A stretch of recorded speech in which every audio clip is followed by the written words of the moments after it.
రేపటి ఎన్నికలకు నల్గొండ ఎంపీ సెగ్మెంట్లో ఏర్పాట్లు పూర్తయ్యాయి. పోలింగ్కు సంబంధించిన అన్ని ఏర్పాట్లను అధికారులు పూర్తి చేశారు. సిబ్బందికి ఈవీఎంలు, వీవీప్యాట్లు, ఇతర సామాగ్రి అందజేస్తున్నారు. టెక్నికల్ సమస్యలు రాకుండా జాగ్రత్తలు తీసుకుంటున్నారు. మరిన్ని డీటెయిల్స్ శేఖర్ అందిస్తారు. నాలుగవ ఫేజ్ ఎన్నికల్లో భాగంగా పార్లమెంట్ ఎన్నికలకు సర్వం సిద్ధం చేశారు అధికారులు. నిన్న సాయంత్రమే ఎన్నికల ప్రచారం అయితే ముగిసింది. ఇక అధికార యంత్రాంగం రేపు జరగబోయే ఎన్నికలకు సంబంధించి ఓటింగ్ ప్రక్రియకు సంబంధించి అన్ని ఏర్పాట్లు చేశాం. ప్రస్తుతం మనం నల్గొండలోని ఎన్జీ కాలేజ్ వద్ద ఉన్నాం. ఇక్కడ ఎవరైతే అధికారులు ఉన్నారో వాళ్ళకు విధి విధానాలకు సంబంధించి వాళ్ళకు డ్యూటీలు అప్పచెప్పే పనిలో మాత్రం అధికారులు మొత్తం కూడా నిమగ్నమయ్యారు. ఒకసారి మొత్తం ఉమ్మడి నల్గొండ జిల్లాలో 2 పార్లమెంట్ స్థానాలకు సంబంధించి ఓటర్ల సంఖ్య చూద్దాం. ఉమ్మడి నల్గొండ జిల్లాలో నల్గొండ, భువనగిరి 2 పార్లమెంట్ స్థానాలు ఉన్నాయి. నల్గొండ పార్లమెంటు స్థానానికి సంబంధించి 17,18,954 మంది ఓటర్లు ఉన్నారు. అదేవిధంగా భువనగిరికి సంబంధించి 18,08,585 మంది ఓటర్లు ఉన్నారు. తమ ఓటు హక్కును వినియోగించుకునేందుకు అటు అధికార యంత్రాంగం ఈసారి ప్రత్యేకంగా కూడా శ్రద్ధ పెట్టిందనే చెప్పుకోవచ్చు. ఓటింగ్ శాతాన్ని పెంచేందుకు జిల్లా అధికార యంత్రాంగం అదేవిధంగా ఎన్నికల రిటర్నింగ్ అధికారులు అవగాహన సదస్సులను ఏర్పాటు చేయడంతో పాటు ప్రజల్లో అవేర్నెస్ తెచ్చేందుకు ప్రత్యేక క్యాంపులను కూడా ఏర్పాటు చేశారు. ఎప్పటికప్పుడు ఓటర్లు తమ ఓటు హక్కును వినియోగించుకునే విధంగా మోటివేట్ చేసే ప్రయత్నించారు. మరోవైపు నాయకులు కూడా ప్రధానంగా కూడా ప్రతి ఓటు కూడా చాలా కీలకంగా పరిగణించారు. దానిలో భాగంగా ఇతర ప్రాంతాల్లో ఉండే ఓటర్లను కూడా పిలిపించే ప్రయత్నం చేస్తున్నారు. వాళ్ళ ఓటు హక్కు వినియోగించుకునే వరకు కూడా వాళ్ళకు ఒక ఇన్ఛార్జిని కూడా ఏర్పాటు చేస్తూ ప్రతి ఓటును కూడా చాలా కీలకంగా పరిగణలోకి తీసుకుంటున్నారు నాయకులు. ఇట్లా ఓవరాల్గా గతంతో పోలిస్తే ఈసారి 2 పార్లమెంట్ స్థానాల్లో ఓటింగ్ శాతం పెరిగే విధంగా అధికార యంత్రాంగం కసరత్తు చేస్తుంది. మరోవైపు అన్ని ఏర్పాట్లకు సిద్ధమైందని చెప్పుకోవచ్చు. ఇప్పుడు ఆ పోలింగ్కు సంబంధించి అధికారులు ఎవరైతే ఉంటారో వాళ్ళందరికీ కూడా బాధ్యతలు అప్పచెప్పే పనిలో జిల్లా అధికార యంత్రాంగం ఉన్నది. మనతో పాటు ఎన్నికల అధికారులు ఉన్నారు. ఒకసారి మాట్లాడదాం. సార్, ఏర్పాట్లకు సంబంధించి ఎట్లా ఉన్నది సార్ మొత్తం ఓవరాల్గా? నల్గొండ పార్లమెంట్ కాన్స్టిట్యున్సీలోని నల్గొండ అసెంబ్లీ సెగ్మెంట్కి సంబంధించి ఇక్కడ అన్ని ఏర్పాట్లు చేయడం జరిగింది. మొత్తం దాదాపు ఇక్కడ ఉన్నటువంటి 288 పోలింగ్ స్టేషన్లో పోలింగ్ సిబ్బందికి పూర్తి స్థాయిలో వాళ్ళకి వసతులు అన్నీ కూడా కల్పించడం జరిగింది. అదేవిధంగా ఇక్కడ డిస్ట్రిబ్యూషన్ రిసెప్షన్ సెంటర్ అనేది ఇప్పుడిప్పుడే అందరూ పోలింగ్ సిబ్బంది అనేది చేరుకోవడం జరుగుతూ ఉంది. వాళ్ళకి సంబంధించినటువంటి మెటీరియల్ అంతా కూడా ఇప్పుడు ఎలక్షన్ కమిషన్ పర్ఫెక్ట్గా అన్నీ ఒక బుక్లెట్ లాగా చేసి ఇవ్వడంతో పెద్ద ఎలాంటి రిస్క్ లేకోకుండా వాళ్ళు తీసుకొని వెరిఫై చేసుకోవడం జరుగుతుంది. అదేవిధంగా రిమైనింగ్ పోలింగ్ కేంద్రాల్లో కూడా అన్ని ఏఎంఎఫ్కి సంబంధించినటువంటి ఎలక్షన్ కమిషన్ యొక్క నిబంధనలు ఏవైతే ఉన్నాయో వాటిని అనుసరించి మొత్తం కూడా వాటిని ఏర్పాటు చేయడం జరిగింది. చాలామంది ఎంప్లాయీస్ ఉంటారు. వాళ్ళలో కొంతమందికి హెల్త్ ఇష్యూస్ కానీ ఇట్లా ఉంటాయి. వాళ్ళు కనుక ఒకవేళ రాకపోతే రీప్లేస్ ఎవరైనా ఆల్రెడీ మీ ఇక్కడ ఉంటారా వేకెన్సీ, లేకపోతే ఎట్లా అరేంజ్ చేస్తారు? దాదాపు మాకు జిల్లా కలెక్టర్ గారు 20% రిజర్వ్ ఎంప్లాయీస్ని అలాట్ చేయడం జరిగింది. ఎమర్జెన్సీ కేసులో ఎవరైతే మరీ వాళ్ళకి చేయలేని పరిస్థితిలో ఉంటే కానీ వాళ్ళకి తప్పకుండా రీప్లేస్ చేస్తాం. కానీ చిన్న కారణాలతోటి డ్యూటీ అవాయిడ్ చేయాలంటే మాత్రం జిల్లా కలెక్టర్ గారికి రిపోర్ట్ చేయడం జరుగుతుంది. దాదాపు ఎంతమంది ఒక్కొక్క అసెంబ్లీకి ఎంతమంది ఎంప్లాయీస్ని రిక్రూట్ చేశారు ఎలక్షన్స్కి? ఇప్పుడు ఒక్కొక్క పోలింగ్ స్టేషన్కి మినిమం చిన్న నెంబర్ ఉన్నటువంటి దానికి కూడా 5 మెంబర్స్ని అసైన్ చేయడం జరిగింది. ముఖ్యంగా పిఓ, ఏపీఓ, ఓపీఓ, అదేవిధంగా మైక్రో అబ్జర్వర్, అదేవిధంగా పోలీస్ సిబ్బంది, ఇట్లా అన్ని పోలింగ్ కేంద్రాల్లో కూడా మినిమం 7 మెంబర్స్ని ఈచ్ పోలింగ్ స్టేషన్లో ఈ ఎలక్షన్ డ్యూటీ కోసము అపాయింట్ చేయడం జరిగింది.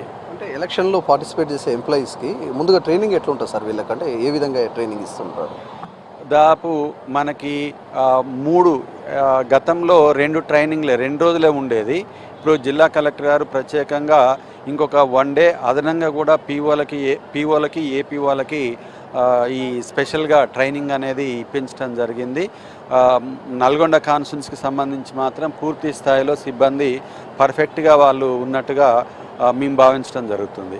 సో ఒకవేళ ఇక్కడ మీ ఎన్నికల నిబంధనల ప్రకారం ఎంప్లాయీస్కి ఎట్లాంటి నిబంధనలు ఉన్నాయి? అంటే నిబంధనలు అని అంటే election commission time to time ఇచ్చేటువంటి ఇన్స్ట్రక్షన్స్ ఏదైతే ఉన్నాయో వాళ్ళందరికీ కూడా ట్రైనింగ్లో, ముఖ్యంగా ట్రైనింగ్ అని అంటే ఈవీఎంలని ప్రధానంగా రిలేటెడ్ ఏంటి అంటే ఈవీఎం ఆపరేటింగ్లో ఏమైనా ఇబ్బందులు ఉంటే దానిలో మెలకువలు నేర్పుతాం. అదేవిధంగా స్టాటరీ ఇష్యూస్లో వాళ్ళు అయితే ఫామ్స్ కానీ కవర్స్ కానీ ఇలాంటి ఏమన్నా ఫిల్ చేయడంలో ఉండే ఇన్ఫర్మేషన్ మొత్తం కూడా వాళ్ళకి ప్రాపర్గా తెలియజేయడం జరుగుతుంది. మీరు చాలా ఎలక్షన్స్ ఫేస్ చేసిర్రు, చాలా చోట్ల కూడా కాంప్లీట్ వచ్చేది ఏంటంటే ఎలక్షన్స్ స్టార్ట్ కాగానే ఓటింగ్ స్టార్ట్ కాగానే ఈవీఎంల మొరాయింపు ప్రధానంగా కూడా ఇట్లాంటివి సార్ట్అవుట్ చేయడానికి ఎట్లాంటి మళ్ళీ మీ ఇంజనీర్లు ఎట్లుంటారు, టెక్నికల్ ఇంజనీర్లు? ఓకే, అంటే మొన్న అసెంబ్లీ ఎన్నికలప్పుడు కూడా చూసినాము, పెద్దగా మా దగ్గర అయితే నల్గొండ కాన్స్టిట్యున్సీలో ఇలాంటి ఇబ్బందులు ఏం రాలేదు. ఇన్ కేసు వచ్చినప్పటికీ కూడా మాకు ఈసీఐఎల్ నుంచి ఎలక్షన్ కమిషన్ 3 ఈసీఐఎల్ ఇంజనీర్ని ఏర్పాటు చేయడం జరిగింది. అదేవిధంగా మాకు 10 మంది ఏఎల్ఎంటీలు కూడా ఉన్నారు. వీళ్ళకి తలా ఒక వెహికల్ ఇచ్చి 4 వీలర్ తోటి ఎక్కడైనా ప్రాబ్లం రేజ్ అయింది అని అంటే ఇమీడియట్గా దానికి వితిన్ 10 మినిట్స్లో పోయే విధంగా ఇప్పుడు తిప్పర్తి మండలంలో కానీ కనగల్ మండలంలో కానీ మన నల్గొండలో కానీ వీళ్ళని స్పేర్లో ఉంచి ఎక్కడైనా ప్రాబ్లం వచ్చినట్టయితే ఇమీడియట్గా అటెండ్ అయ్యేటట్టు ప్లాన్ చేసుకోవడం జరిగింది. గతంతో పోలిస్తే ఈసారి ఓటింగ్ శాతాన్ని పెంచేందుకు ప్రయత్నం చేస్తున్నారు అనుకుంటా. సో కొన్ని చలవ పందిళ్ళు ఇట్లాంటివి ఏర్పాటు చేస్తారు కదా, ఎట్లా ఉన్నది మరి? ప్రజల నుంచి కూడా రెస్పాన్స్ ఎట్లా ఉంది? చాలా సానుకూలంగానే ఉంటుందని భావిస్తున్నాం. జిల్లా కలెక్టర్ గారి ఆధ్వర్యంలో స్వీప్ యాక్టివిటీస్ అనేది పెద్ద ఎత్తున అన్ని రోజుల్లో అన్ని కేంద్రాల్లో కూడా నిర్వహించడం జరిగింది. చివరి ప్రోగ్రాం నిన్న మనం ఎన్జీ కాలేజ్ నుంచి క్లాక్ టవర్ వరకు క్యాండిల్ ర్యాలీని కూడా నిర్వహించడం జరిగింది. ప్రజలు చాలా వరకు ఇక్కడ నల్గొండకు సంబంధించినటువంటి ప్రజలు చైతన్యవంతులు. తప్పనిసరిగా మన అసెంబ్లీ ఎన్నికల్లో అన్ని కాన్స్టిట్యున్సీల్లో కూడా 81% ఎబోవ్ పోలింగ్ అయింది, కొన్నిట్లలో 90 కూడా అయింది. అదే స్ఫూర్తిని పార్లమెంట్ ఎన్నికల్లో కూడా ప్రదర్శిస్తారని ఎక్స్పెక్ట్ చేస్తూ ఉన్నాం. ఇది ఓవరాల్గా ఉమ్మడి నల్గొండ జిల్లాలో 2 పార్లమెంట్ స్థానాల్లోనూ అధికారులు నాయకులు ఎంత సీరియస్గా తీసుకున్నారు ఎన్నికల ప్రచారాన్ని, అధికారులు కూడా ఈ ఎన్నికలను సంబంధించి ఓటింగ్ ప్రక్రియ సజావుగా సాగేందుకు అంతే సీరియస్గా తీసుకున్నారు. దానిలో భాగంగానే ఇప్పటికే ఓటర్లకు ఓటింగ్ స్లిప్లను పంపిణీ చేశారు. అదేవిధంగా మొత్తం కూడా ఓవరాల్గా జిల్లా వ్యాప్తంగా కూడా ఎప్పటికప్పుడు అవగాహన సదస్సులను ఏర్పాటు చేశారు. మరోవైపు ఎన్నికల నిబంధనలు ఎవరైతే ఉల్లంఘిస్తారో వాళ్ళ మీద కఠిన చర్యలు తప్పవని చెప్పేసి ఎన్నికల రిటర్నింగ్ అధికారులు నల్గొండ కావచ్చు, అదేవిధంగా భువనగిరి పార్లమెంట్ స్థానంలో కూడా ఇప్పటికే ఆదేశాలు జారీ చేశారు. మరోవైపు ఈ సమస్యాత్మక పోలింగ్ కేంద్రాలు కూడా కొన్ని ఉన్నాయి. ఆ సమస్యాత్మక పోలింగ్ కేంద్రాల వద్ద కేంద్ర బలగాలతో పాటు అదనంగా కూడా స్థానిక పోలీసులు, అదేవిధంగా ఎప్పటికప్పుడు మానిటరింగ్ చేయడానికి సీసీ కెమెరాల ఏర్పాటు కూడా చేశారు. మొత్తం కూడా 2 చోట్ల కూడా 2 పార్లమెంటు స్థానాల్లో కలెక్టర్ కార్యాలయంలో ఒకటి, అదేవిధంగా ఎస్పీ కార్యాలయంలో ఒకటి, అదేవిధంగా ఎప్పటికప్పుడు ఎన్నికల కమిషన్ కూడా వీటిని పర్యవేక్షణ చేసే విధంగా సీసీ కెమెరాలను ఏర్పాటు చేసి వాళ్లకు లింక్ ఇవ్వడంతో ప్రతిదీ కూడా అబ్జర్వ్ చేస్తున్నారు. మరోవైపు ఎవరైనా ఫిర్యాదు చేయాలంటే సివిజన్ యాప్తో ఫిర్యాదు చేయొచ్చు. ఎప్పటికప్పుడు వాటిని సార్ట్అవుట్ చేసే ప్రయత్నం కూడా చేస్తున్నామని చెప్పుకొస్తున్నారు. ఇప్పటికే ఎన్నికల విధుల్లో ఉన్న అధికారులందరూ కూడా వాళ్ళకి ఇచ్చే ఏవైతే మెటీరియల్ ఉంటాయో ఈవీఎంలు కావచ్చు, అదేవిధంగా మెటీరియల్ మొత్తం కూడా తీసుకొని బయలుదేరుతున్నారు. ఈ రోజు నుంచి రేపు ఎన్నికలు ముగిసే వరకు కూడా వాళ్ళు విధులలో ఉండే విధంగా ఇన్స్ట్రక్షన్స్ ఇచ్చారు. మరోవైపు ఉమ్మడి నల్గొండ జిల్లాలో నల్గొండ, భువనగిరి పార్లమెంటు స్థానాల్లో పోలీస్ బందోబస్తు కూడా పెద్ద ఎత్తున చేశారు. ఎప్పటికప్పుడు చెక్ పోస్టులను కూడా ఏర్పాటు చేశారు.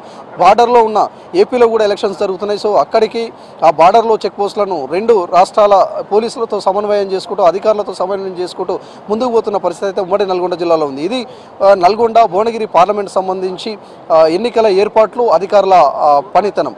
కెమెరా పర్సన్ రఘుతో శేఖర్, V6 న్యూస్, నల్గొండ జిల్లా.